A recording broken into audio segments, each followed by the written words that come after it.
on this rap-ish. I ain't even broke a sweat, homie, this practice.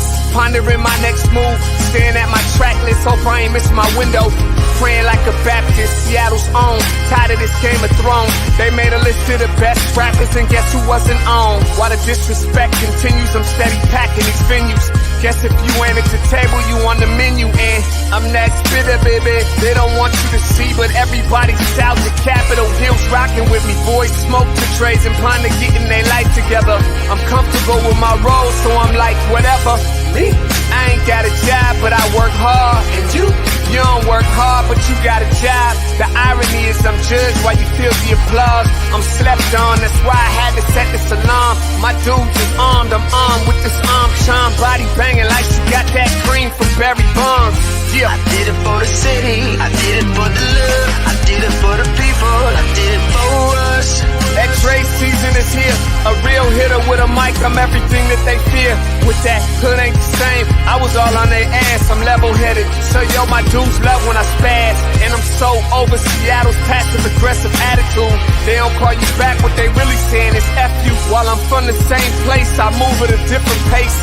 I prefer if you just said it to my face, damn, I did it. I did it for the city, I did it for the love, I did it for the people, I did it I hate for these us. average dudes with they average spit, writing average rhymes, knocking average chicks. The closer I get, I can feel the people starting to shift. I'm loyal to a fault, and everybody can't come with. Rap's a rich man's game, I'm only playing with change. They bang models and singers, I'm knocking my own flame, I'm different.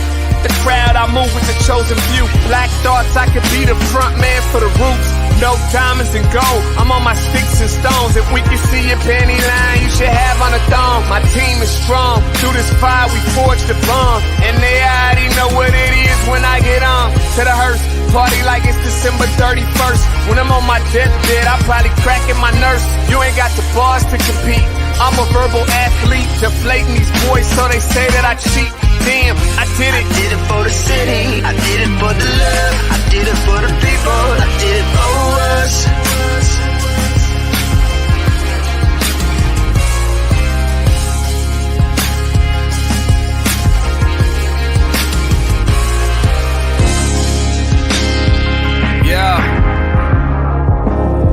I should probably start by apologizing for the long wait, man.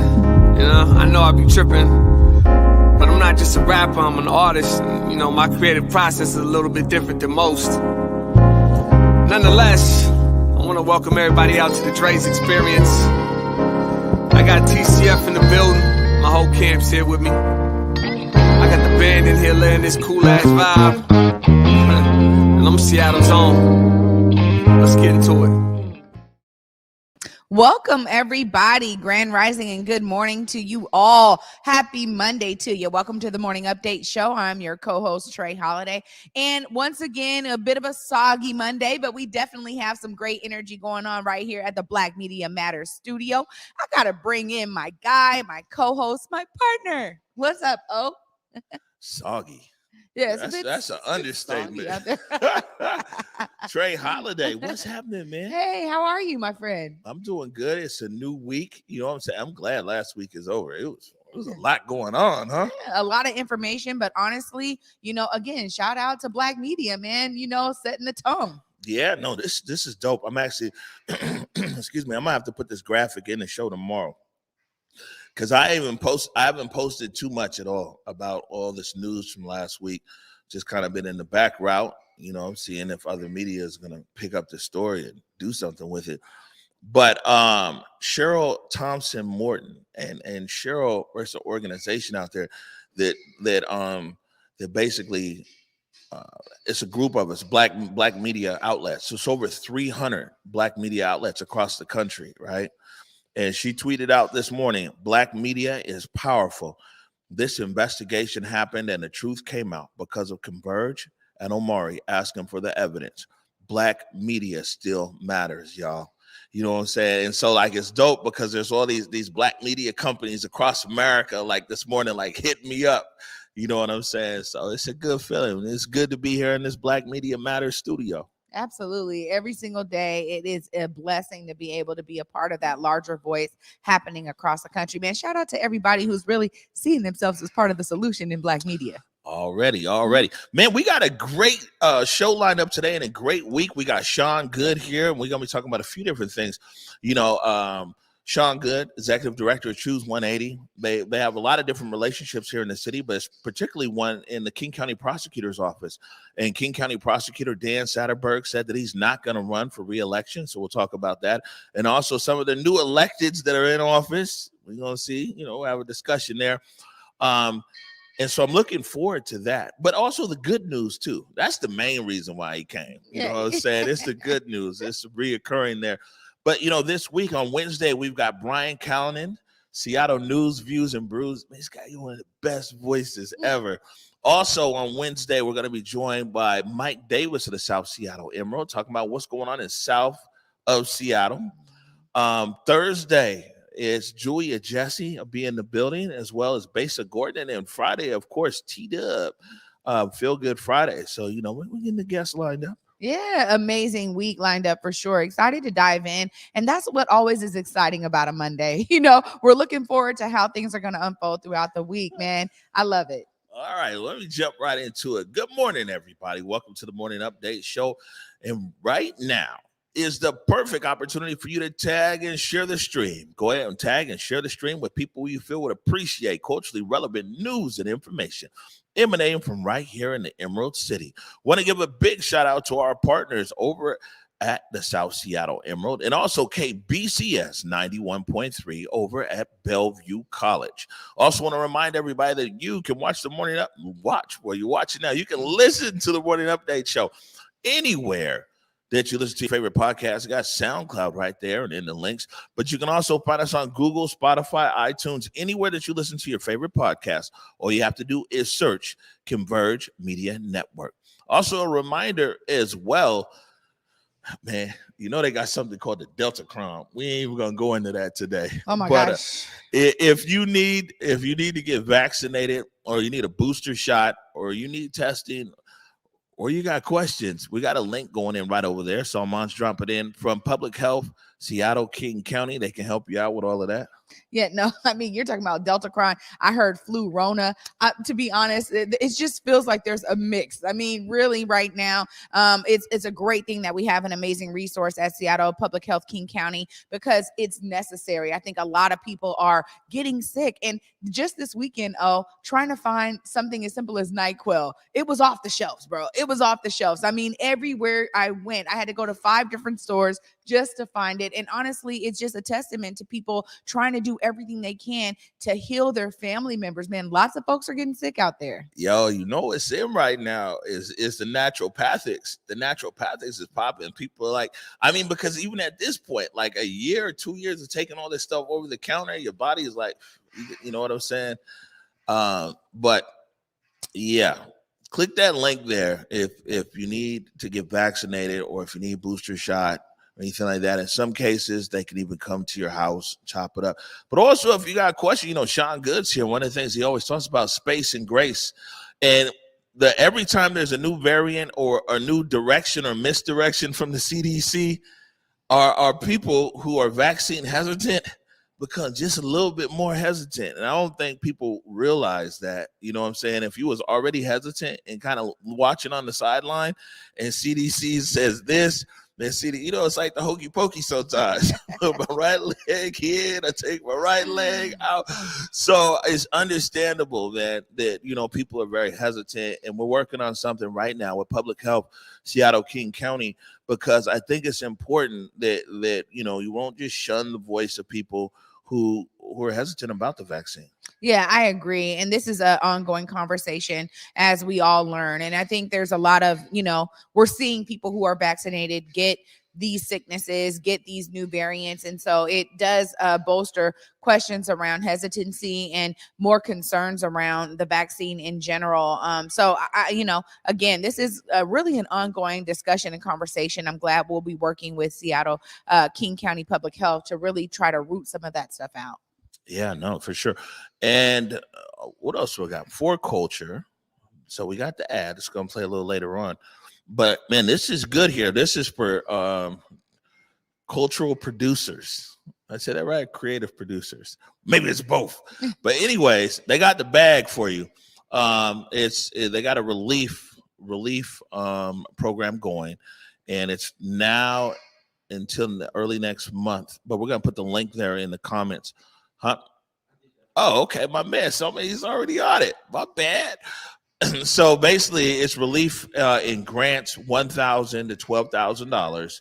And so if you're a cultural producer, you know what I'm saying, and we'll play T-Dub's spot a little later on here, but I want to make sure and be intentional about talking about this, because there's people clearly that still need relief. And like I said, $1,000 up to $12,000. And, you know, you could have a formal business or informal business. I'm encouraging people to click that link. Yeah, absolutely. I mean, this is a sector that we know has been hit really hard during this pandemic. And the idea is that what we're seeing right now, and when we started to really see these resources flow in last year, is that there's really a large amount of resources that are flowing into communities and into particular organizations and individuals that have been doing this kind of work on the ground for a long time, or even if you just started doing this work. The idea is that now there are some relief funds so that you can continue in that work is really key. And I love that T-Dub sums it up so well. And one of the things that I really appreciate is talking about the application process and the help that is there. You know, as we interviewed some folks from For Culture, we realized that they were being really innovative and intentional about how they were not only just getting this information out to community, but how they were supporting organizations and individuals through the application process. You heard it there. Click the link. Get to the money if you're a cultural producer and man, you need some relief for recovery. Like I said, big shout out For Culture. Those guys are always so intentional. You know, I mean, they reach out from that office in such a sincere space, in making sure they want to get these messages out. So man, Trey Holiday, it was good. It was Feel Good Friday last week, because it was a feel good day and not a news day. But man, it got funky last week here, huh? Yeah. I mean, it really did. I think this is always the case for us in media. When certain news breaks, there's going to be some type of energy where we have to then describe it to our audience, describe it to the community. And also oftentimes it involves us understanding how it's hitting us personally. So it's a conundrum sometimes. Yeah, no, for sure. I think most people watch this show. You guys know that last week, the Office of Police Accountability, they released their closed case summary on what we've always titled the SPD Proud Boy hoax case. I think, you know, my original email I sent to them almost 14 months ago, that's what it was called. And yeah, they released their findings. I mean, it was something that we knew, at least I knew, back in January of last year. Once they said they couldn't find the body cams, it was confirmed to me as a hoax. You know what I'm saying? But, you know, you let due process, whereas I didn't say anything, never mentioned anything or anything like that. But it came out, and, well, a few things happened, Trey. I mean, one, the slow pace of this thing coming out now pushed it from 1 year to another, from one administration to another. You got people who are no longer on the force, you know, everything else. You know, whether people voted for Herbold or didn't vote for Herbold, his opportunity to, like, you know, come in and, you know, I mean, he was, you know, go team, you know, trying to, his route of it that's blown up. You know what I'm saying? Like, people are totally activated. And, you know, at the end of the day, this thing took so long. And part of the reason why it took long is because none of the police wanted to admit to what they did. You know what I'm saying? I mean, you can imagine the investigators like, is this your voice? Nah, that ain't me. You know what I'm saying? So it wasn't easy for the investigators, granted. So I don't want to sit here and be like, you know, these guys are sitting there with their feet up. I mean, they didn't get a lot of support through this as you think that they might, because it was audio. And it's a lot of people ain't really going to admit to their audio or anything else. But the other part of it is that, you know, this thing it's been back in the OPA since September of last year. Yeah, you know, this is really the interesting part, I think, for me, is, you know, when we talk about police reform, we talk about accountability, we talk about community oversight. All of these things are really brought to bear in a case like this. You start thinking about and imagining, or kind of that reimagining policing, right? You start to think about, well, what could be the case that would allow for this information to have come out sooner?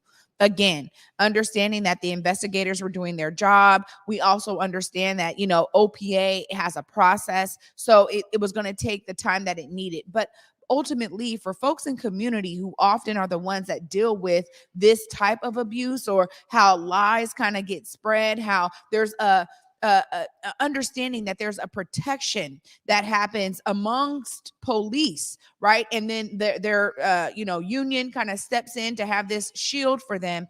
There is layers to this that I think is sometimes difficult for all of us to understand, which is why the opportunity for reimagining, for innovative ideas is right here alive and well. And I really think Mayor Herbold has an opportunity again to start understanding how the facets of a case like this, utilizing this as a benchmark case to really now think about some new reforms and reimagining how to do policing in this city. Yeah. I'll be honest with you. Some of the officers that I've talked to since this thing came out, said one, they weren't happy with the whole thing altogether. They were like, yo, this is kind of dumb. But two, you kind of feel that they're saying that some people in there are being dishonest.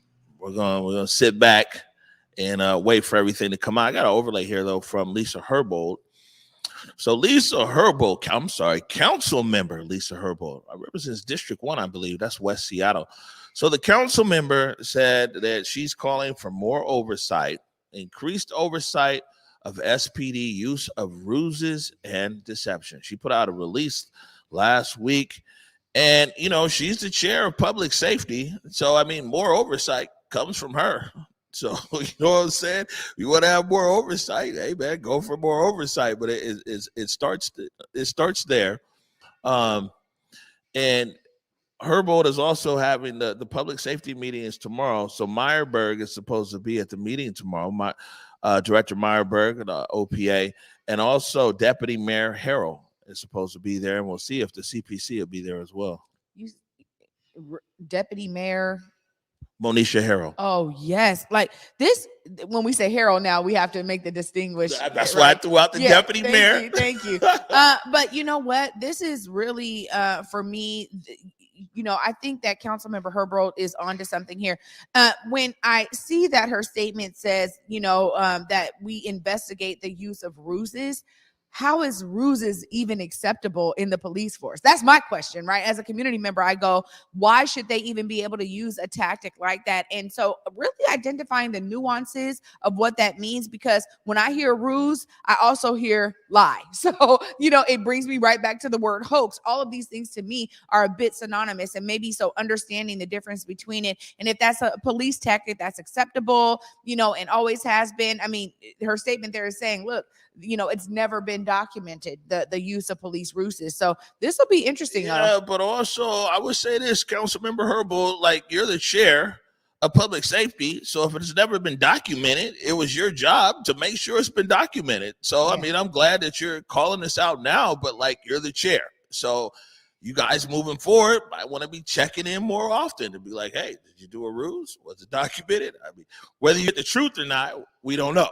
But it should be illegal, though, if you ask me. That's my point, is that, whether you're documenting ruses or not, at the end of the day, police should be there to protect and serve, not using ruses to try to, change situations or, create narratives that really don't exist in the public eye. This was much worse than just the ruse, though, because, you have to take it in totality. And people are like, oh, well, this was 2 hours or whatever on the radio. No, man, you have to take in the totality. And especially, and you know what else has happened here, Trey Holiday? I'll be honest with you, is all the people with who the butts and the moral equivalents all show up. Those are the people who show up. And the people who supposed to have all the courage on either side of an issue to just be like, yo, this is wrong. It comes to but. Well, the police did this, but the protesters that. Or, yeah, it was this, and you know what I'm saying? But the protesters were there, and it also, if the police did this, the protesters did that. All you people with the butts and the moral equivalency, man, have the courage just to say when something is wrong. Man, that was wrong. Just like, yeah, handing out guns out the trunk of your car is wrong. Believe me, there's enough wrong to go around in the Seattle protest. You ain't got to die on this one, lay on your sword on this one thing. It was wrong. There's not a but, it's an and. Man, and people, it's crazy how polarizing it is. It's okay to just say, man, that was wrong. But people are running for a moral equivalency, and they're running for this. Do you know how much wrong I saw with my own eyes all the way around this thing? And it was all wrong. And man, I have no problem saying, I said it then in live stream, and I say it now.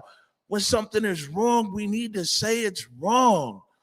And man, that hoax was wrong. And people forget also what's the problem in this city. People forget the citizens. Just the regular residents who was just living in their house, in their neighborhood. Everybody's like, oh, well, the protesters, this and that. Man, Capitol Hill has the highest population density of any neighborhood in Seattle. Do you really think that when people were talking about the Proud Boys are on their way, it was the communication was just limited to the people who were in the street holding the sign? The whole neighborhood was like them. And why wouldn't they be? It had been 6-7 blocks were sitting inside a police fortification. That's why we call it the Western Barricade and this and that. You had the police, the National Guard, the King County Sheriff, the Washington State Patrol, who ain't had no problem busting on people, right? The 7th, a car ran into the protesters. Dan Gregory got shot. The 8th, the police abandoned their precinct. The 9th and the 8th, there's the hoax. Like, look at the big picture of this, of the people who just live in the neighborhood, let alone the protesters. You know what I'm saying? And I mean, y'all got to cut it out. You know what I'm saying? There is enough things wrong, man, all around. It's okay to just say, like, yeah, this was wrong. There doesn't have to be a but. There doesn't have to be some moral equivalency.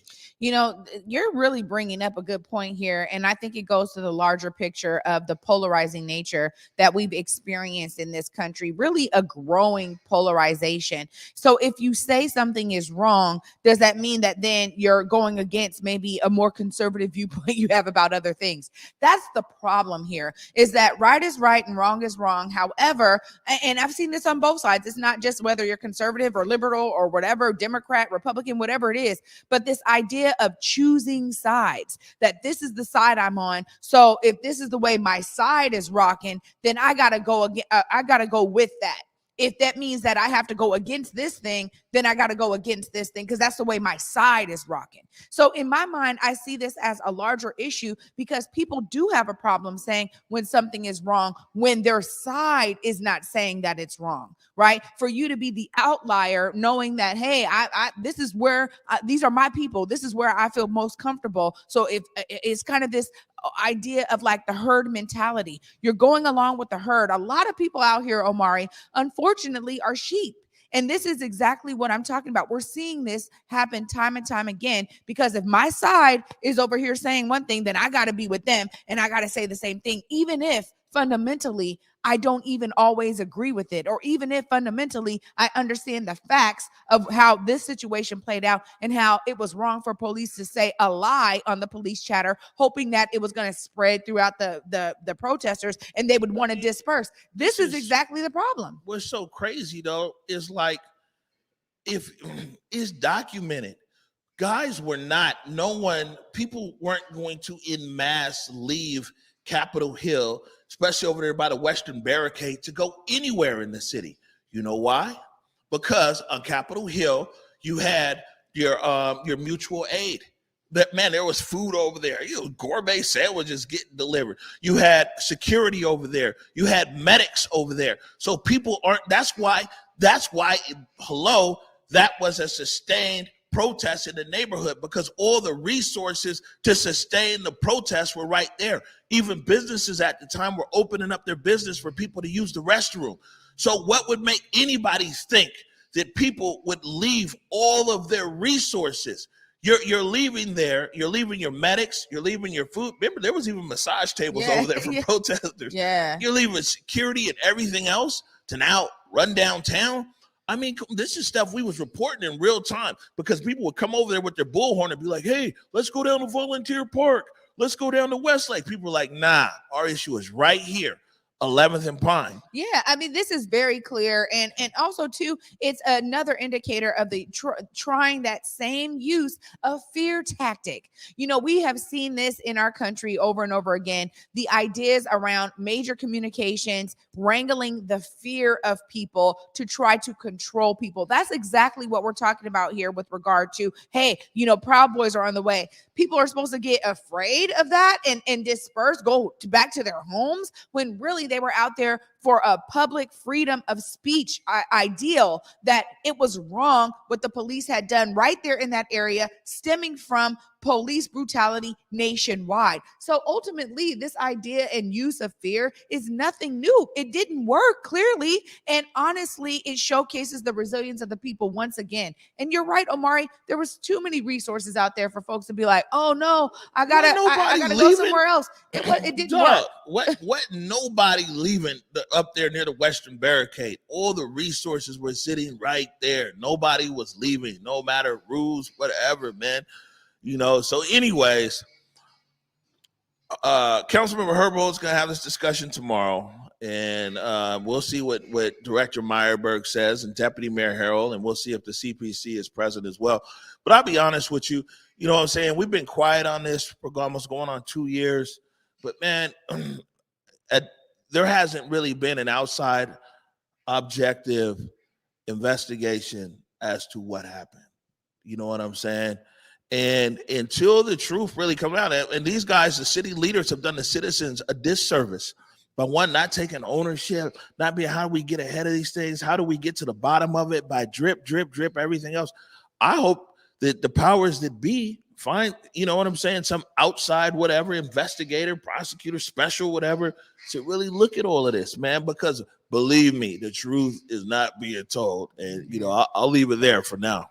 Yeah, this is going to be interesting. Again, I think you're right about the drip. And I also think that the unfortunate part about, you know, Seattle protest movement during there in the CHOP era is that I think there's a lot of people that are in power that really just want to kind of try to sweep it under the rug and move forward. And that's not the way to go about it. There's also people that ran their whole campaign based on fear tactics around the protesters. You know what I'm saying? You know, they ran their whole campaign based upon villainizing the protesters. You know, they sure quiet on this, though. You know, drove people to the ballot box. Oh, the rioters, this and that, everything.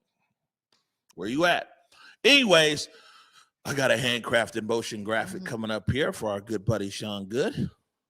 There it is. All right, Sean Goode, Executive Director of Choose 180, is in the building. I think that we need to transition to good news. I was getting ready to come in here and, man, me and Sean gonna spend up all the good time talking about this mess out here with these people. We need to nourish our soul. Is that okay with you, Sean? And if there's any time left, then we'll circle back around Sattreberg and Alexis. You know what? We here for us. We're not here for them. Okay. That case, we're gonna take a quick break. I'm gonna jump off set. When I come back, Trey Holiday is joined by Sean Goode with some good news. You're watching the Morning Update Show. Hey guys, Besa Gordon here, and before heading to Belize, Trey Holiday and I had to make sure we linked up with our good friends over at Market Street Shoes to, of course, grab a few things for the trip. From bags to socks, shoes, sunglasses, earrings, and more. Before going on any trip, make sure you stop at Market Street Shoes. Trust me, you'll find just what you need to make your trip not only enjoyable, but fashionable.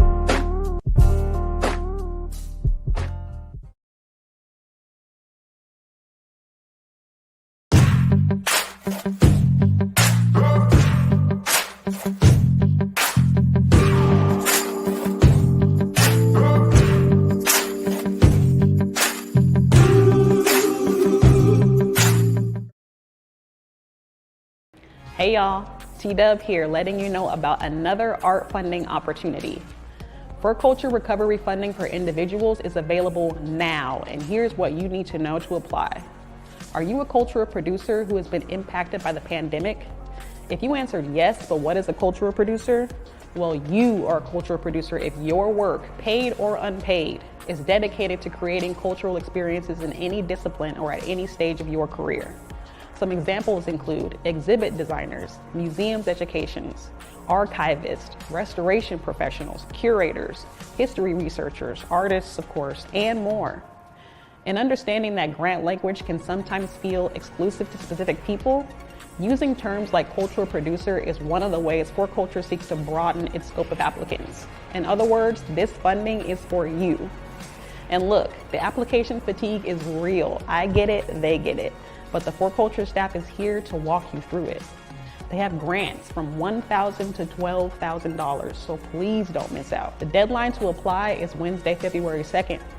Head to forculture.org/recovery to get information on virtual group workshops, application support, language translation, and more.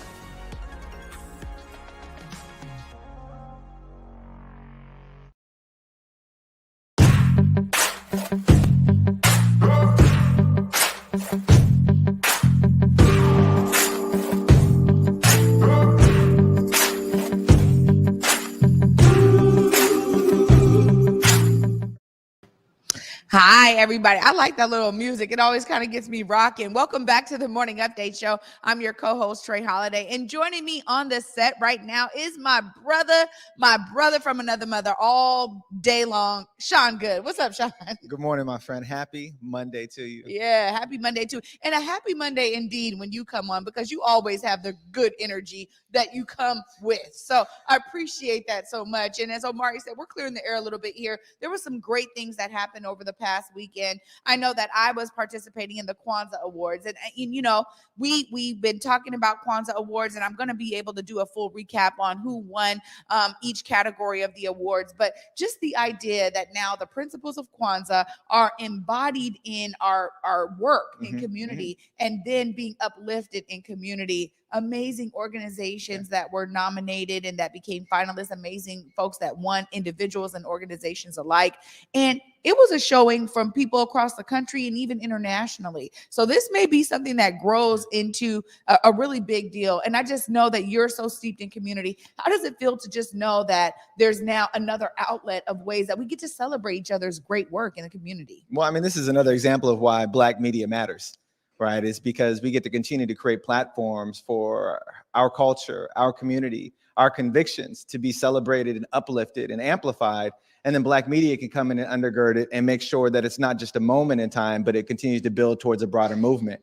And in our community in particular, where there's such a small percentage of Black people that still live in the city of Seattle, but in King County at large, it's imperative that we drive that stake deep into the ground and we hold our ground and continue to build presence. Even if we're not able to live in the city, we can still bring ourselves back to the city and celebrate what it means to be Black in these spaces. Yeah, you know what? You're absolutely right, Sean. And you know, you were just talking about you attending something too that was phenomenal. And this is why it's important for us to be able to uplift it. Tell us all about it. Yeah, shout out to Eddie Purpose and Progress Pushers. They're a nonprofit in the Federal Way community, but they have this program where they help young people create albums.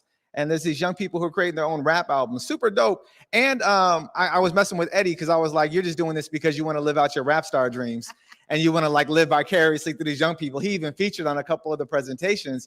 But what was so beautiful is they create this really unique, safe space for young people to explore their own creativity.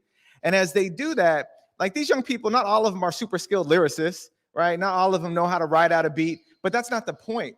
The point is all of them are learning what it means to create, and to create from an imaginative place, absent of a critique that would prevent you from exploring what's possible. And when you're able to create without that negative narrative saying, well, I can't do this and I can't do that and I'm not good enough here and it's not going to sound right, without all of those narratives, the freedom that unlocks in other areas of your life is so profound. And to watch the young people perform, to be present for their graduation, and just to soak up the energy in that space was transformative. So shout out to Eddie Purpose and the Progress Pushers team, man. You guys are doing great, incredible work and really creating the space for young people in our region to see themselves as possibilities and not problems. You know what? This is what it really excites me is when I get to learn of a new initiative, a new program, a new organization, energy that for me that I didn't know about, right? And I've heard of Progress Pushers. And so just learning more about them, even as you're talking, but before that too, it's exciting, you know, when we are able to now have an addition to this amazing plethora of Black unity and Black work and excellence out here in community. I always find that it serves me so well, because I think it really takes all of us to bring our brilliance to the table, to do these unique, innovative approaches to connecting with not just youth, but people in our community in general. But that to me is where this kind of village mentality comes from. And you're talking about the Federal Way area. You know, I'm now a Federal Way homeowner, just bought a home, Congratulations. right out there. Thank you. So for me, it's really exciting to know that right out there in Federal Way, where there's a 14% population of Black families, that we actually have Black organizations and individuals like Eddie out there to do something really phenomenal for our people. Yeah, and like I was telling you, that's not the only news to come out of Federal Way this past week. And trust me, I love South King County. I go hard for South King County. I love all my city Seattle folks. And I also know that most of you think the only thing south of the airport is Portland, right? But there's a whole bunch of cities out there, and many of your relatives now live there. You should acquaint yourself accordingly. But in Federal Way, the council had on their agenda. So as a collaboration between collective justice, creative justice, and community passageways, Choose 180 co-created the framework for this thing called Restorative Community Pathways about a year and a half or so ago. And some brilliant young leaders filled in that framework, put some meat on those bones, and rolled out this program. And as it's begun to roll out, essentially it's creating an alternative to the criminal legal system. So that way, young people immediately get access to community instead of criminal convictions. And it's not just supporting the young people who have been accused of causing harm, but also the young people who have been harmed, and making sure they're both engaged in a restorative practice to be made whole. Now that scares people who don't have a lens or a context for what that actually means. And when you talk about communities in South King County, several of the mayors wrote a letter to the prosecuting attorney's office saying, we don't want this in our community. We want tough on crime. I'm paraphrasing, but in essence, that's what they said. So boy, did the community show up in a big way at the Federal Way City Council meeting last week on Tuesday, to see the leadership of community passageways really rallying folks together, and Freedom Project and Collective Justice and Creative Justice and all the many bodies that were there testifying on behalf of what our young people truly need. Like that level of presence for Black folks in that space, it was hilarious. There was this moment where one of the gentlemen who were testifying, who had lived in the community for a long time, a white guy, said, how many of you are actually from Federal Way?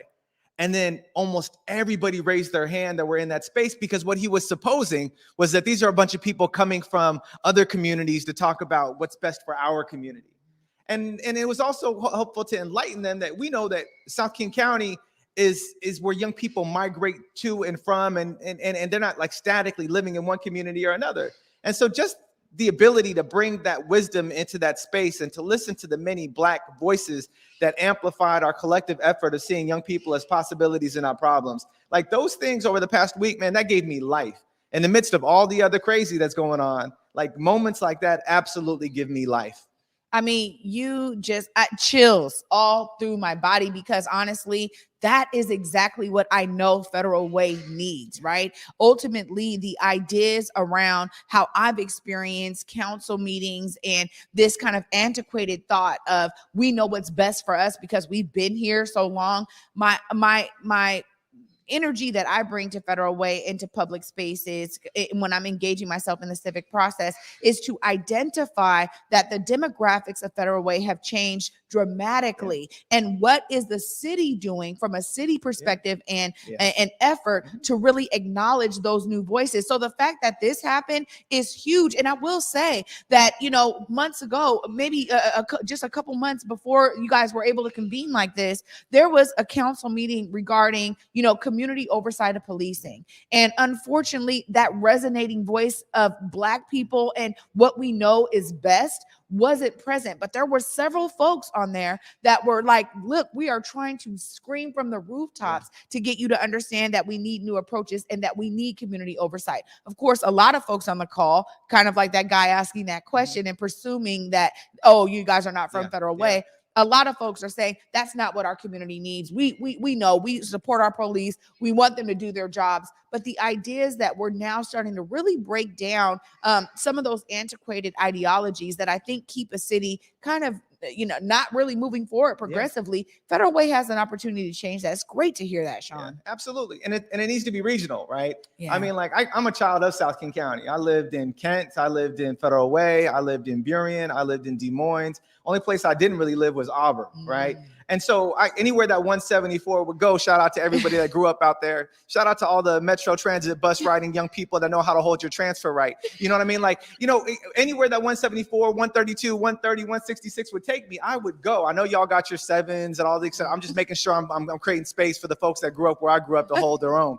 I remember the SeaTac Mall before it was the Commons. I remember putting quarter after quarter into Tilt and wasting my money on that Ninja Turtle game, right? I remember riding my bicycle to the old box movie theater and watching Batman. I remember watching New Jack City in the SeaTac Mall when I was like 9 years old. I don't know who bought me a ticket to see that as a 9-year-old. That's a whole nother conversation. But the point being is there was Black people in Federal Way before. There's more Black people there now, and regionally, we have to adjust our perspective if we're going to embrace the new collective of voices that are really manifesting themselves in these pockets of our community. And I think being intentional on those calls to action, making sure that we know how we can show up, because I think Black folks in particular are really understanding how transformative it can be when we get involved civically. When our voices begin to amplify in these council halls, all of a sudden they can't make these decisions absent of considering who else is impacted. And it's powerful. And so, yes, let's continue to engage, not just in Federal Way, but throughout South County. We saw some of the craziness happen in Kent recently with the whole, the assistant chief or something like that with the Nazi insignia. And then the Kent mayor is surprised that there's an there's the outlash in the community and that they don't want that officer on the force. That's just because they're not in touch with the voices of those who are there now and really deeply rooted into the narrative of the antiquated past.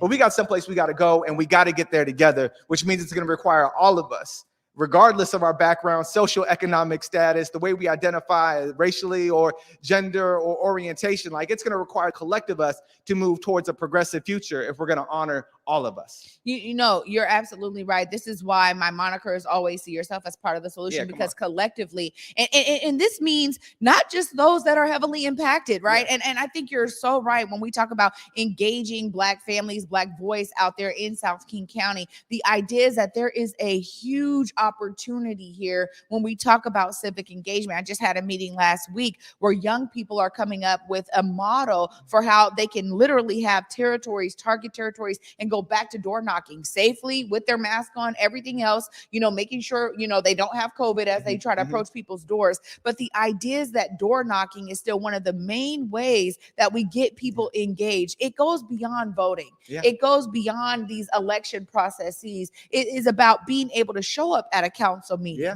right? And one of the things I appreciate that I think is kind of a good byproduct of this pandemic is the legislative sessions being open on Zoom and people being able to contribute in a way that does not mean that they have to take a full day off of work to go down to Olympia, drive, get childcare, all of that, but that they can just say, look, I'm holding my baby right here, but I want this legislative body to hear what I have to say about this issue. That to me I get so excited about it, because ultimately we are so much better off when we all join in and when we participate. And so I love hearing that there's now young people at the forefront of putting the meat and bones on this progressive, energy and idea to really ensure that our young folks have a different directions that they can take regarding criminal justice. This is important. Yeah, absolutely. That's not good news. I don't know what good news really is.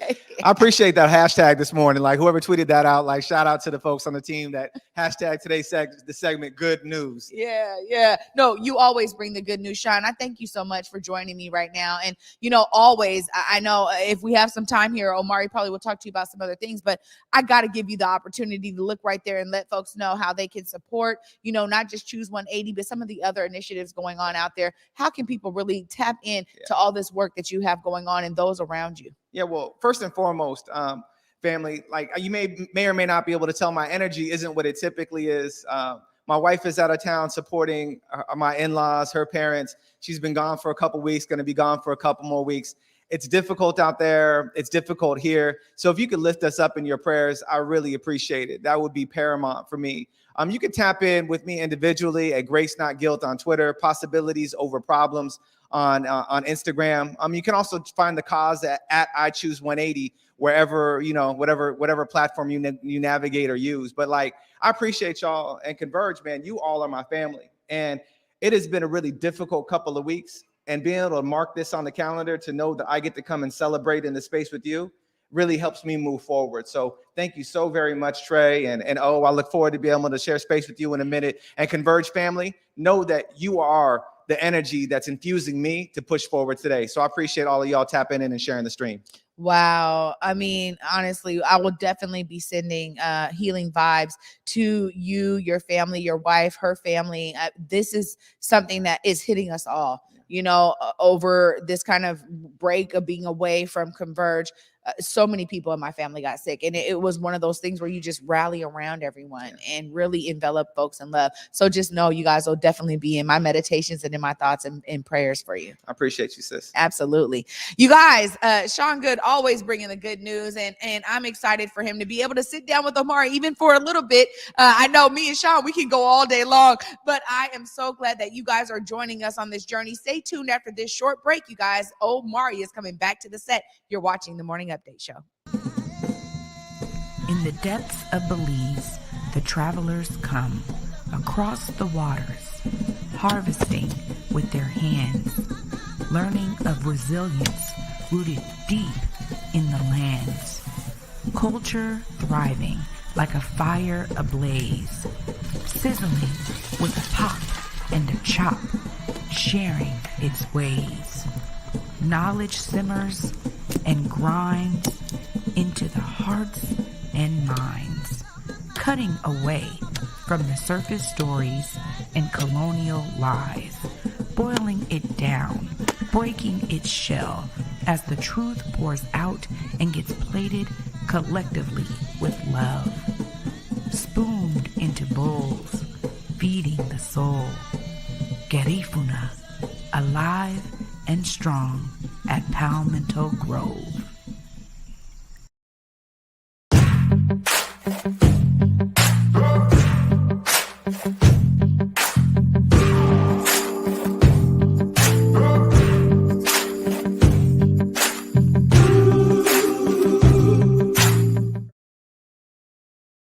Hey y'all, T-Dub here, letting you know about another art funding opportunity. For culture recovery funding for individuals is available now, and here's what you need to know to apply. Are you a cultural producer who has been impacted by the pandemic?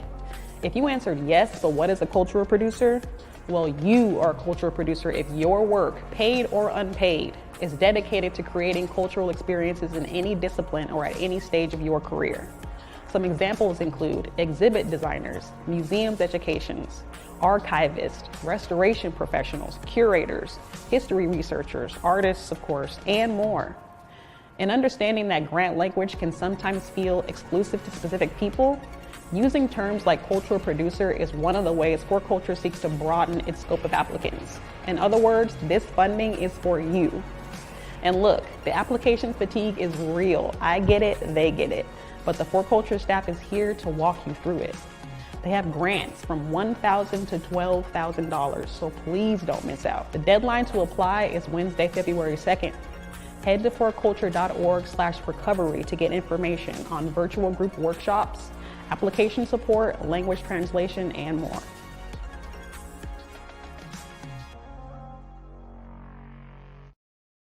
We invite you to be our guest at Disney's Beauty and the Beast. It's a tale as old as time, in a brand new production by the Fifth Avenue Theater. Return to the magic of live theater with one of the most enchanting musicals of all time. Disney's Beauty and the Beast at the Fifth, January 12th to February 6th. Tickets at fifthavenue.org. All right, everybody, welcome back to the morning update show. And yeah, I guess people do tune in for news and information, man. Sometimes we give these people too much space in our head, but it's important to talk about. Back here with Sean Goode. All right, Sean. So I mentioned on top of the show is that you and Choose 180 have had a close relationship, actually a partnership, I should say, with the King County Prosecutor's Office. Dan Sattreberg, been there, 4 terms, 16 years as the prosecutor, just announced that he's not going to run for reelection. How do you think that impacts the landscape over there?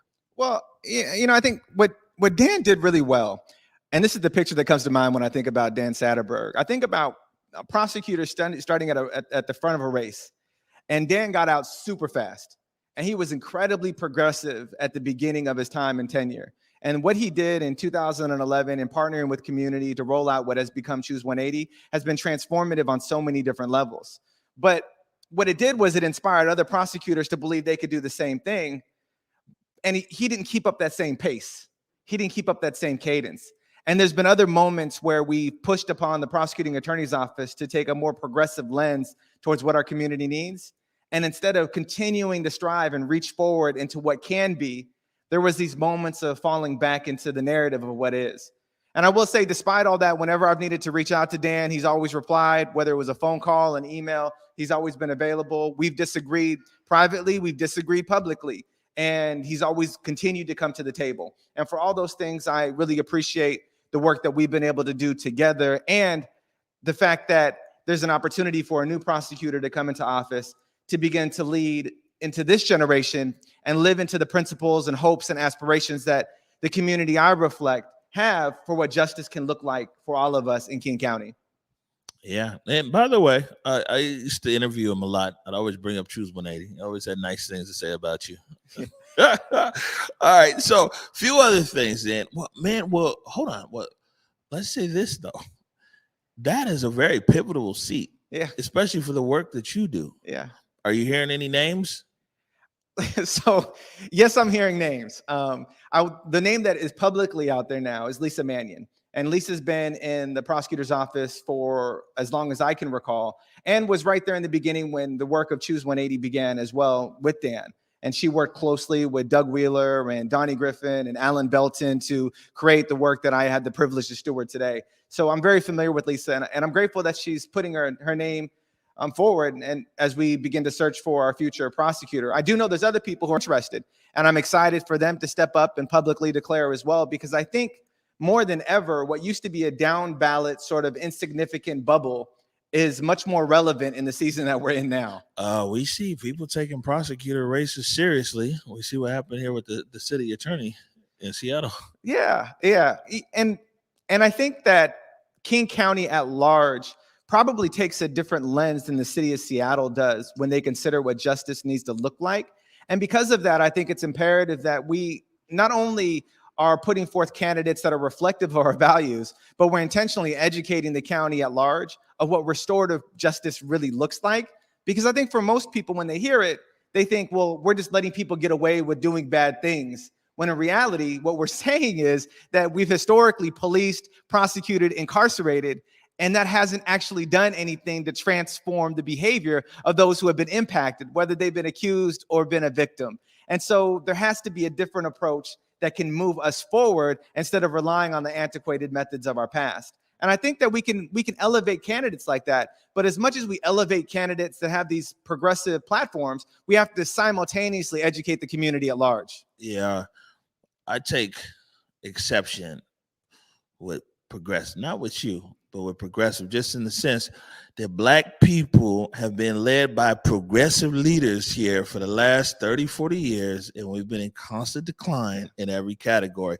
So just putting on the, I mean, you know, progressive stuff worked for white people, man. Well, you know what I'm saying? I can't knock it.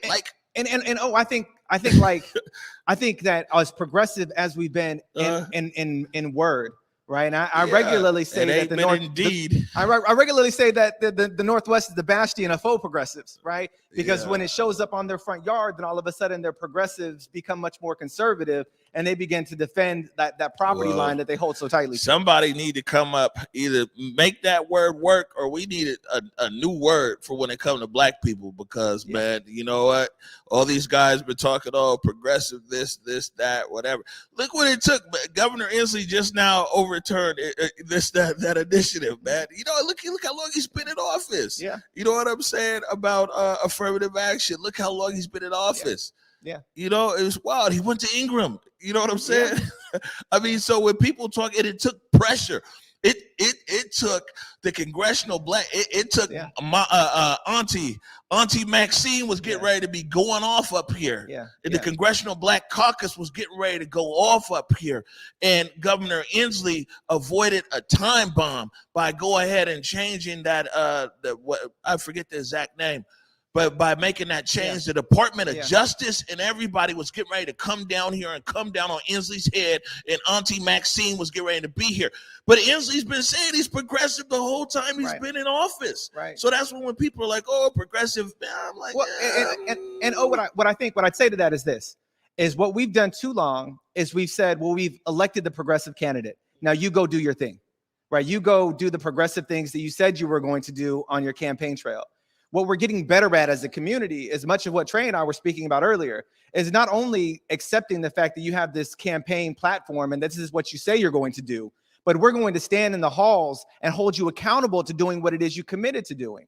And do that in a way where we're not just uplifting Black community as a monolith, because we know we certainly are not. There's many things that we disagree with. But one thing we can tie ourselves together on is that these 400 plus years of injustice have bound us to a particular class that hasn't allowed us to transcend and begin to play in the spaces of white dominant culture. And as long as we sit like in that cast, right, then we're going to continually bump up against the ceiling of these things until we break through. And we can't break through unless we break through. And there's not a progressive platform that's going to do that. I'll say this, bro. Progressiveness works for white people, man. Yep. You know what I'm saying? They reap the benefit of it every day. It's like it's all good. Few things don't work for them. Hey, didn't get a green space, didn't get this or that, maybe want less cars. But progressiveness works. Their system works for them. Yeah. So their candidate, when they do elective, they do deliver for them, for the white people who benefit from progressivism, man. And I'm just saying, I don't know what the answer is. Yeah. All I'm saying is like, you're right. We gotta keep people accountable. Two things real quick. We got like 2 minutes. Let's come up with a new word then. We'll workshop that thing. We'll workshop that thing, and we'll come up with a new word. I mean, that's why also, you know what I'm saying? We always prep people beforehand. It's like, look, man, don't be coming in our studio talking all this BIPOC. You know what I'm saying? Right. If it's for Black folks, say it's black for folks. anybody else, it's whatever. Yeah. You know what I'm saying? Don't say Black BIPOC media matters. Here it says Black media matters, and all my rainbow family know where my heart's at. Yeah. And so just like with BIPOC, we're gonna come up with something. But listen, two things, man. One, man, I saw that your wife was watching. Yeah. You know what I'm saying? So we gotta leave some space for that, for sure. But also, you know, I want to give you the last good word here, because you know we've always got something phenomenal and uplifting to say. Yeah. In fact, my wife has been reading this book recently, and she knows what a huge fan I am of paying attention to what occurs in nature, and how what occurs in nature mirrors what's possible for our shared humanity. And particularly when it comes to the monarch butterfly, because it's really unique migration cycle. But I'm not going to talk through that, but I will talk through something that she taught me just yesterday. And it's that as the monarch butterfly migrates from the south to the northeast, there is a particular part where it goes over Michigan and it swerves upwards. All of the monarch butterflies take a huge swerve up and go right back down. But there's nothing there today. But the reason why they had this upward movement before they go back to this decline is because historically there was a mountain there. And embedded into the DNA of these monarch butterflies is a historical memory of this mountain that once existed as it migrated back to the northeast. If a monarch butterfly can hold that in their DNA, what is it that we hold in ours if we get to the point where we're no longer masking ourselves in what culture calls us now, but we get to the core of our being and begin to really dissect the intentionality of our creation? Because I imagine that if we were to submit to ourselves in the same way that the monarch butterfly submits to its call, Imagine what we could create by benefiting from the pain and the pleasure, the losses and the victories of our ancestors. Sean Goode, everybody. Man, listen, we up against it. Hey, Salman, can we exit with Shayna? Yeah. You got it in there? All right, well, good stuff. We're going to get out of here. Thank you, Sean Goode. Man, thank you so much brother. for joining us, man, as usual. And I can't wait to see you again. Yeah. You know, next time it's Valentine's Day. Yes, it is Valentine's Day. Next time we connect, you know I'm going to be talking about. You bring it all the love. We're going to get out of here. And we're gonna leave you with Shayna Shepherd with the song "Hope" that she recorded right here, man, and it's getting some traction out there. And we're really proud of her and really proud of the song, and actually directed by Salman. Good stuff. On that note, want to remind you: go forward, right here, Sean. There you go. See, the director's like, good shot. Go forward in your purpose. Go forward in your humanity. Until tomorrow at 11 a.m. Peace.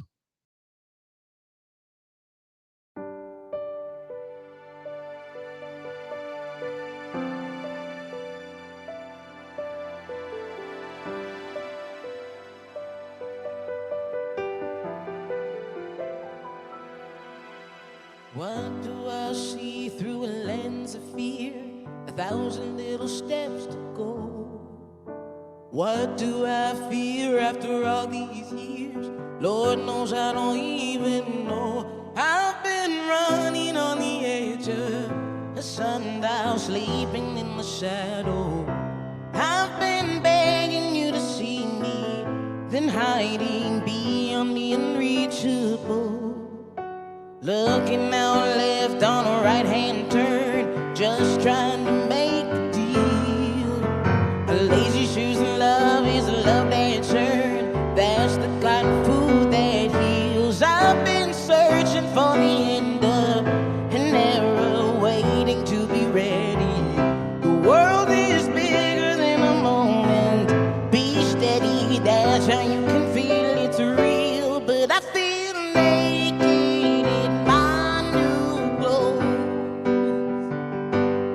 I got used to hiding the holes. This whole world got new tricks and I'm in the thick of it. This I swear I'm already sick of it. At least I found the antidote. Oh.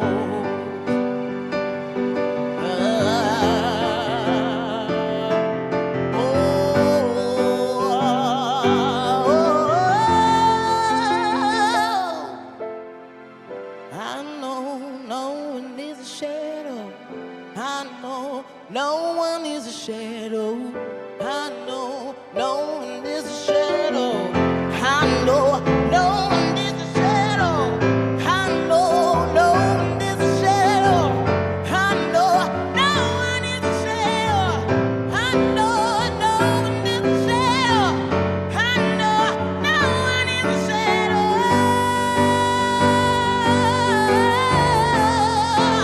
No one is a shadow.